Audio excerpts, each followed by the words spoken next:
wanted to ask you about one of those countries, Sweden, which many of us in the States think of as kind of a role model of the social welfare state, although it's maybe less so now than it was in the 80s and 90s when they had, in the 90s when they had their terrible financial crisis. But you use Sweden as an example of one Davos man, Steve Schwarzman,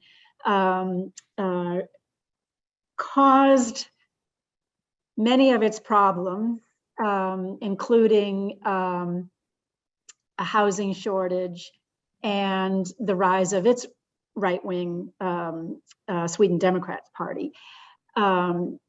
Explain that. How did Steve Schwarzman do all that?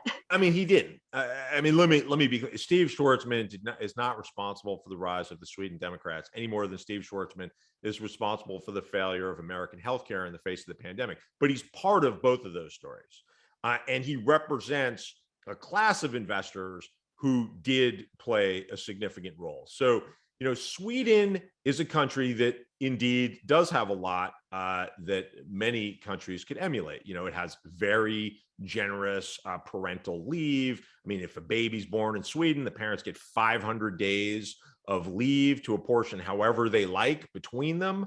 This is why rates of women in the workforce in Sweden are world beating, because it's actually possible to be a working mother, and there's available childcare, and education is free for everyone, and everyone's got healthcare. I mean, these are real achievements. But in recent years, there has been a backlash to very high rates of tax required to pay for all these things.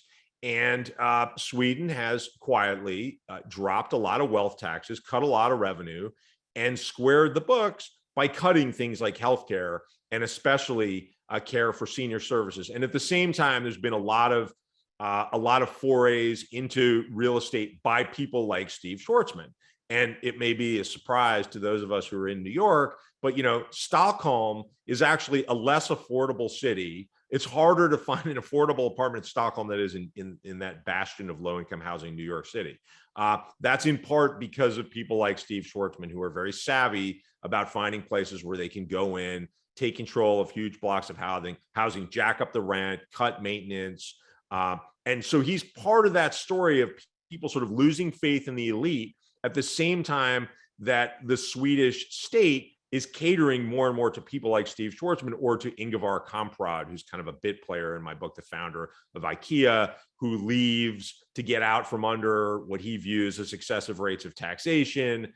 So Sweden drops the wealth taxes. And so fast forward to the pandemic, where Sweden effectively decides to euthanize senior citizens in the pandemic. Sweden has much higher rates of death than any of its Nordic neighbors. And I tell this story in some detail in the book. And if you're interested in the details, I encourage you to read the book. But basically, the people running the Swedish healthcare system understand that they've lost so much capacity that senior citizens in nursing homes in Stockholm, there's a city directive. If they have COVID symptoms, they may not even be examined by a physician. There is no diagnosis. There's no assessment. They're placed on a morphine drip, and they're certainly not taken to a hospital because hospital capacity must be saved for people who actually can be saved, younger people. And that is a direct consequence of Sweden catering its policies to the investor class by dropping tax rates. We've seen a straight up reduction in care for seniors and healthcare in general.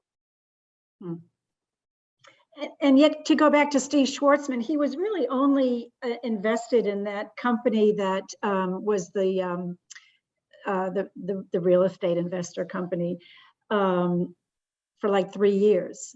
Right. Yeah, and it was a small company. It was really not a big investment. It was a pretty big investment. I think he ultimately flipped the whole portfolio for several $1 billion.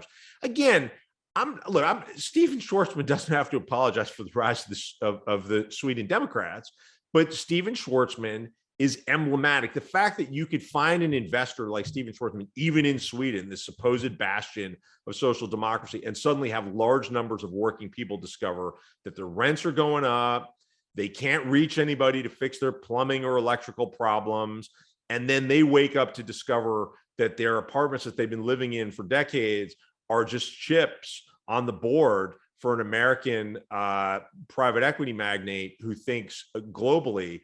That's a shock to the system. And it's part of an erosion of faith in the elites that goes together with inequality that contributes to the situation that we're in now, where large numbers of people are willing to embrace cockamamie explanations and damaging policy prescriptions as a response to their very real problems. Huge numbers of people around the world, including in Sweden, through their lived experience, have come to conclude that their ability to support themselves at a middle-class standard just doesn't matter very much to the people who are running their systems.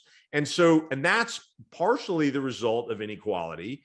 And that is what has opened the door to outfits like the Sweden Democrats, who come along and point to immigrants and say, well, this is why you can't get an appointment to see the dentist anymore. This is why your relative can't get a bed in a senior home. It's because of these, Afghan immigrants who, it's a nonsensical economic explanation, but it's a very satisfying political explanation in a largely homogeneous society where people are already just uncomfortable that they're living next to a mosque.